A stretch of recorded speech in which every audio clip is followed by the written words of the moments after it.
Right, so now you can hear me. I was saying I really like that song, the Jesus, I pray Jesus for my family, I pray Jesus for my home and all those things. And I just want to pray Jesus today for especially all the moms and all the families. And I pray Jesus on this message because it's not our words, but His Spirit that touches you. And I just really pray that it's a gift to you today. And, you know, it's so funny. I know the story we're going to speak today. It's actually the story of Naomi and Ruth. And probably most of you have heard the story before.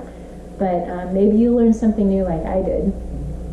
So I'm going to start reading Ruth 1.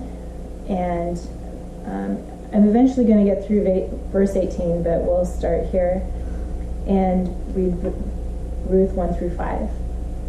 Okay. In the days when the judges ruled, there was a famine in the land, and so a man from Bethlehem in Judah, together with his wife and 2 sons, went to live for a while in the country of Moab.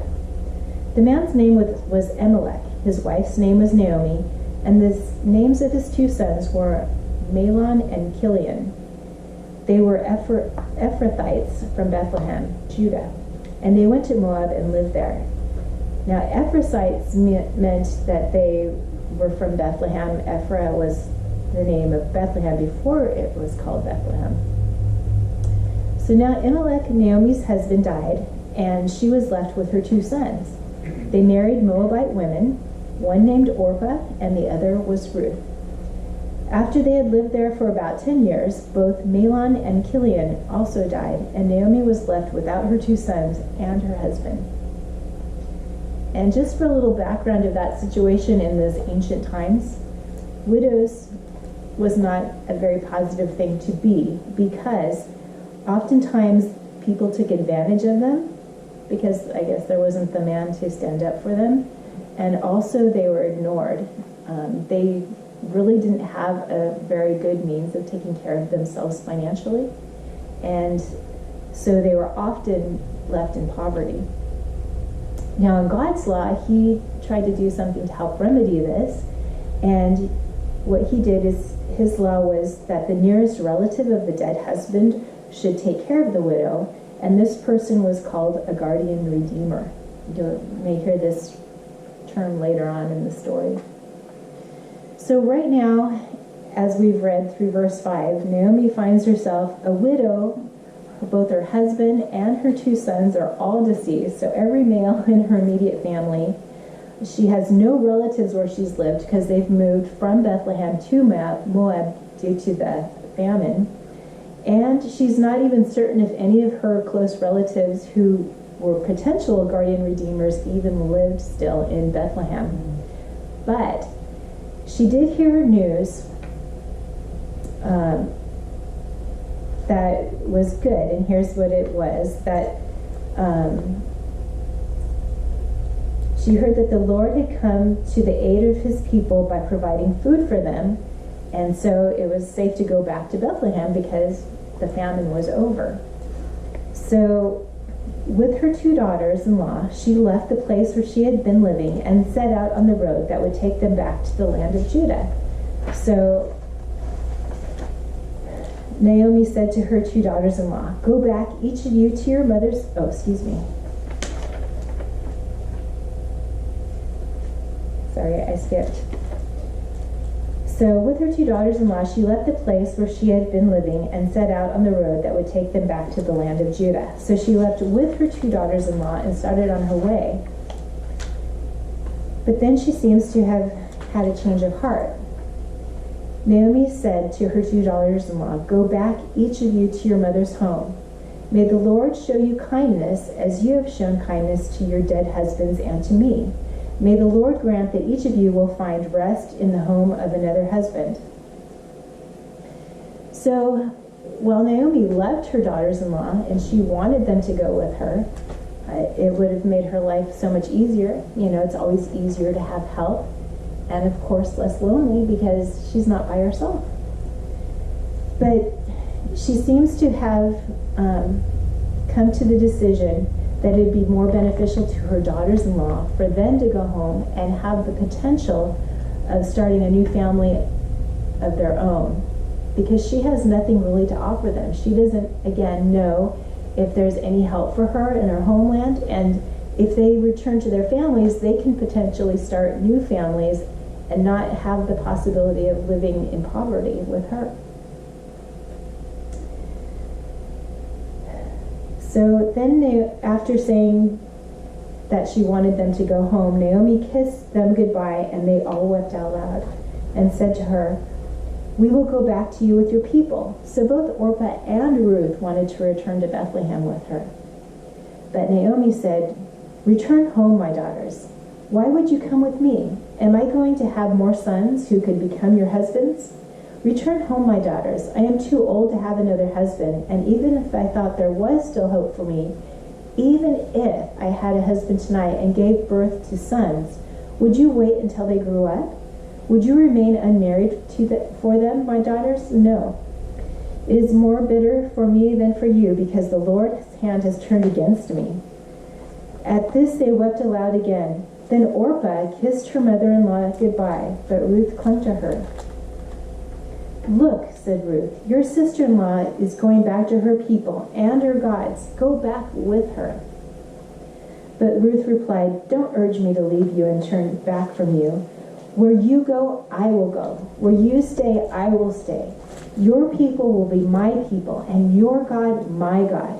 Where you die, I will die, and there I will be buried. May the Lord deal with me ever so severely if even death separates you and me." When Naomi realized that Ruth was determined to go with her, she stopped urging her. Now, why did Ruth say these things? What kind of love must have Naomi given her to encourage her or even make her inclined to make this decision? Now, my assumption, just giving the fact that Naomi was a godly woman and she lived life according to God's teaching, is that she gave her love, because that's what God teaches all of us to do. His one basic foundational principle is love. And while the passage doesn't explicitly say this, I would assume she followed, again, God's love. And in 1 Corinthians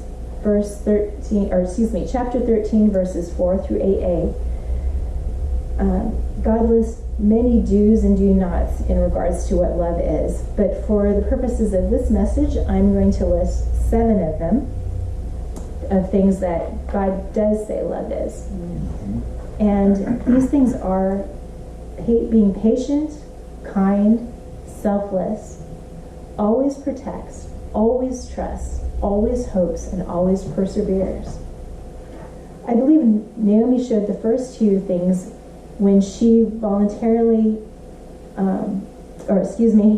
to her daughters-in-law, because she caused them to voluntarily want to stay with her.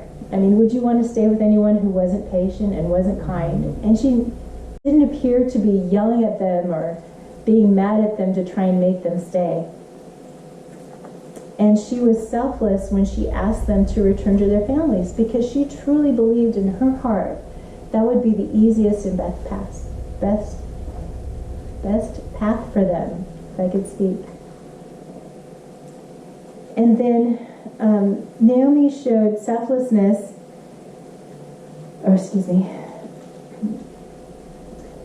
Naomi conveyed the aspects of always protecting and trusting and hoping and persevering when she wanted to protect her daughters-in-law from poverty.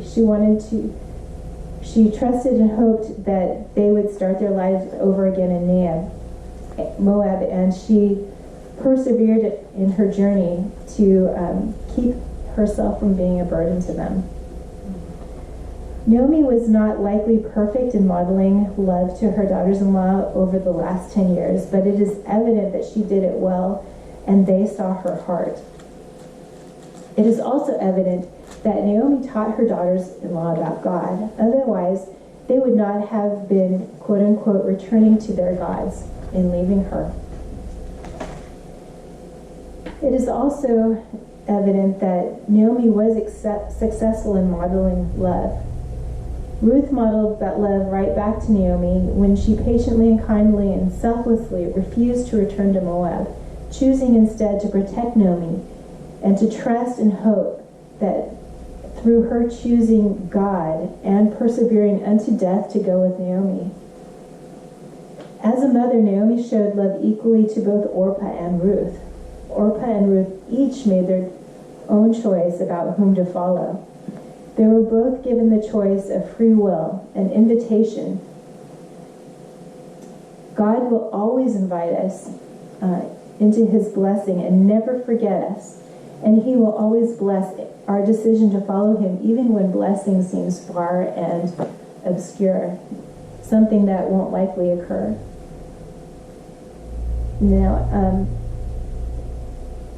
I think as a mother, and maybe you feel this way as well, that the most blessed thing your child can do for you is to model love to you and to others. And when they do that, that is a reflection of what you've taught them and what you've given them and what you've poured into them.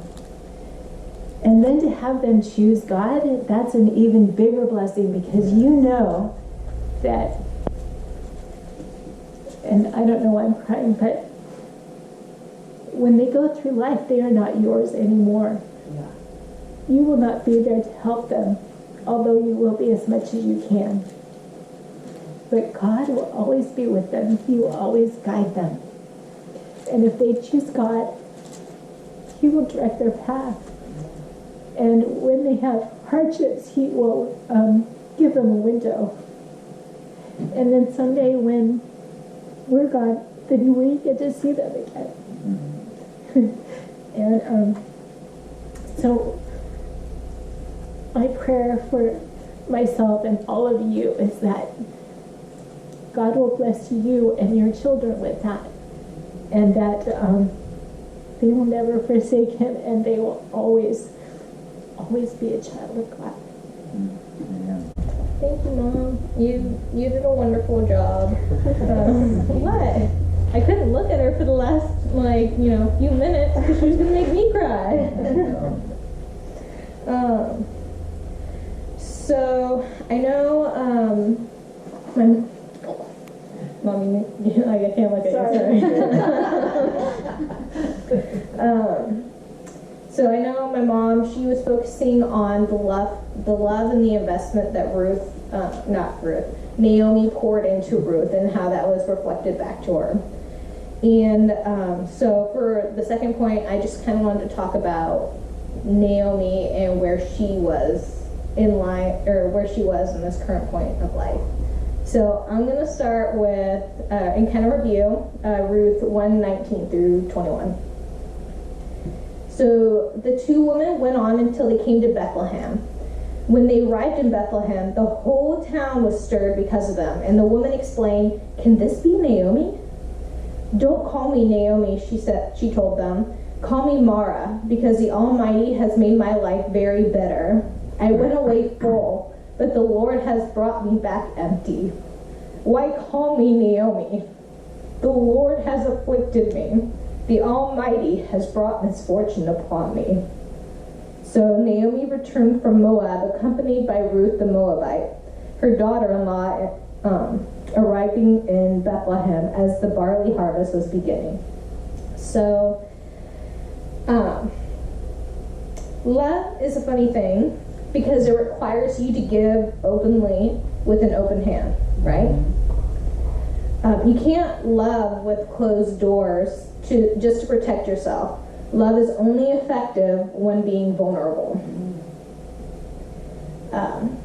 As 1 John 4:18 states, "There is no fear in love, but perfect love drives out fear, and the one who fears is not made perfect in love."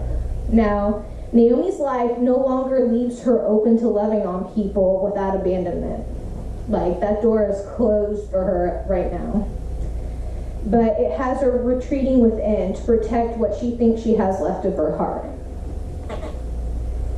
We see Naomi's example of pushing people away in Ruth 1:11 through 13. And I know my mom had stated that she had done so selflessly, because it's just going to talk about how she's sending her daughter-in-laws back home.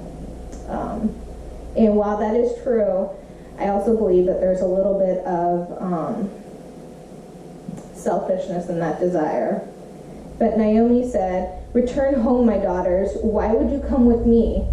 Am I going to have any more sons? Who could become your husbands? Return home, my daughters. I am too old to have another husband.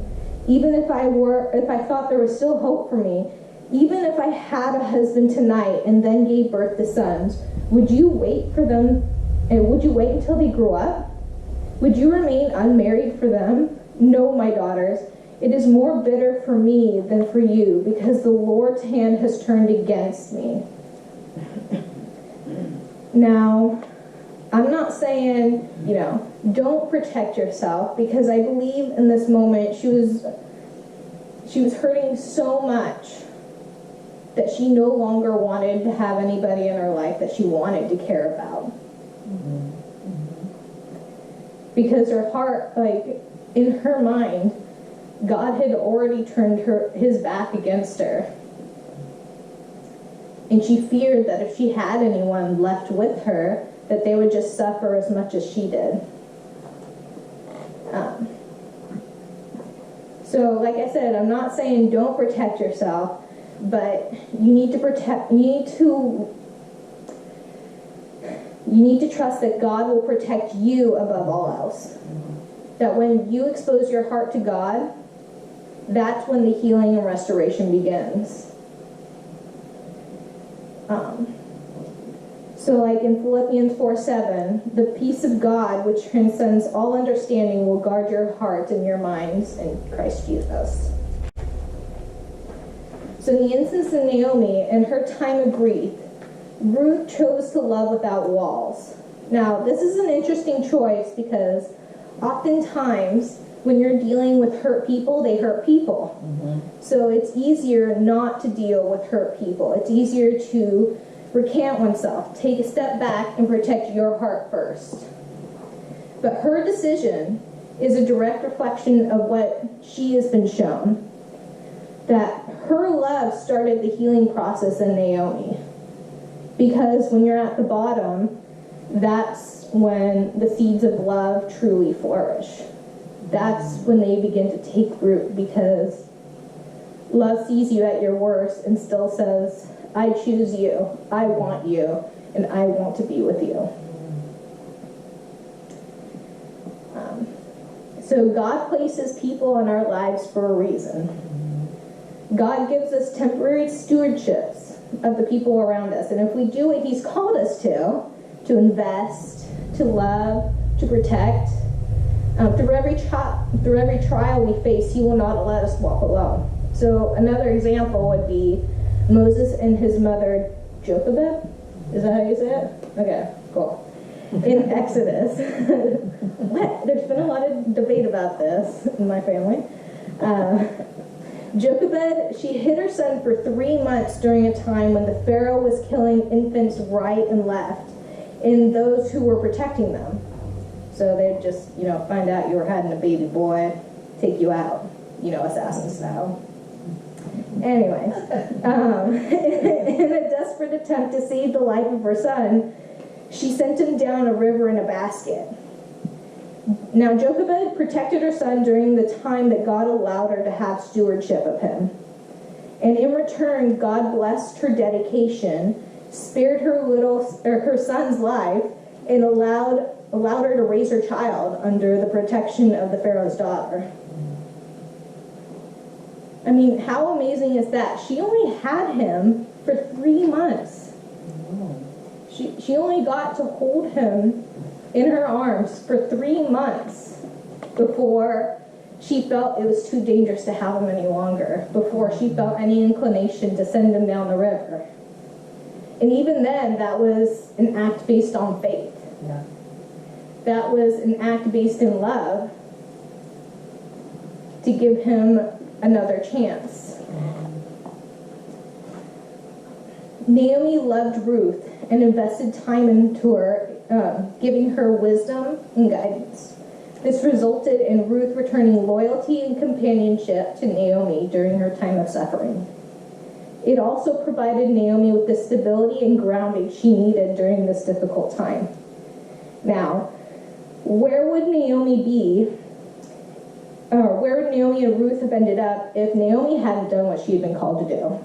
To invest in Ruth's life by modeling God's love to her and to even introducing her to the one true God. I mean, she was a Moabite. She had no idea who God was until this family came to Moab, right? Now, Ruth likely would have followed Orpah back with her in return to her family, never knowing God's love and blessing. And Naomi likely would have returned to Israel alone and may not have connected with her family or a kinsman redeemer. She may not have been blessed the way she had been blessed in the story. But because Naomi did what she was called to do, God blessed her. He blessed her for showing kindness and love to Ruth, and God blessed Ruth for her loyalty and dedication to the one closest to her heart. I mean, this entire book exemplifies the relationship of a mother and her daughter, and that's without blood relations, right? I mean, you hear all the time, or you see it all the time in TV shows, and I know they're dramatizations, but it's like the mother-in-law always has a rough relationship with the daughter-in-law, right? Oh, yeah. And that's just how we're kind of fixed to think about it. Now, I know it doesn't happen in every family. I've never seen it, but,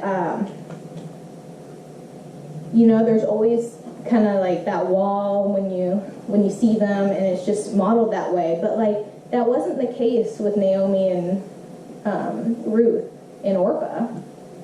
It was true love. It was true godly love. So I'm going to jump ahead to Ruth 4:14 through 15. Just so you know, there's only 4 chapters in this book. So if you want to brag to Pastor about reading, an entire book of the Bible, that's the one to go to. So the woman said to Naomi, "Praise be to the Lord, who this day has not left you without a guardian redeemer. May he become famous throughout Israel. He will renew your life and sustain you in your old age. For your daughter-in-law, who loves you and who is better to you than 7 sons, has given him birth." Isn't that amazing? Like my mom was saying earlier, women didn't have a whole lot of power back in the old days. Like, they weren't allowed to own property. The only thing they had was their dowry, which pretty much, depending on the life you had, got used up or not, because it was passed down from mother to child, mother to child. But the woman's dowry became partially her husband's as she got married. But the fact that her daughter-in-law, again, not related, whom she loved and invested time with, became her blessing because God blessed her. God blessed Ruth with another husband who loved her and who she loved, and blessed Naomi with the daughter-in-law who took care of her, who stepped up and did what her sons could not, rip her 2 sons. Rest in peace. But she stood up for her. She stood by her. Yeah. Because she knew in her heart that she loved her and wanted her to be cared for. And gave her a grandson. And that is a blessing in itself, because Naomi didn't think that was going to happen at all. She thought she was going to live her life alone forever, struggling to get by in this rinky-dinky little house, having to go to the fields every day with her old creaky bones, having to gather what leftover wheats were left in the field. But that's not what God had intended for her. Yeah. So we see the pattern of the older passing down the love, respect, and wisdom and understanding of God. and that the younger received with a respectful and teachable heart. Now, in every life, the times are unstable and ever-changing, but the relationship between a spiritual mother and a daughter is one that echoes through the generations. Yeah. It's one that affects your children and their children's children and their children and their children and so on. I mean, this is your legacy, mothers. Yeah. This is what defines you. Mm-hmm. It's what you impart to your children. Mm-hmm. It's what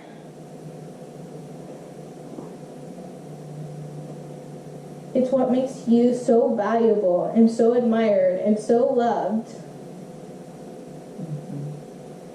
It's the blessing that pays forward. Mm-hmm. And I just want to end with Hebrews 10:24 through 25. And let us consider how we may spur one another on towards love and good deeds, not giving up meeting together, as some are in the habit of doing, but encouraging one another, and all the more as you see the day approaching. So I just encourage you, mothers, to keep investing in your children, to keep going, to keep pursuing, even to the ones you think are lost or by the wayside, to just keep reaching out in love, because God blesses that. Yeah. God blesses everything you do in His name. He blesses your heart. He blesses your courage and your faith. Yes. And I just want to thank you again for being the wonderful mothers that you are. And so that is the end of my teaching.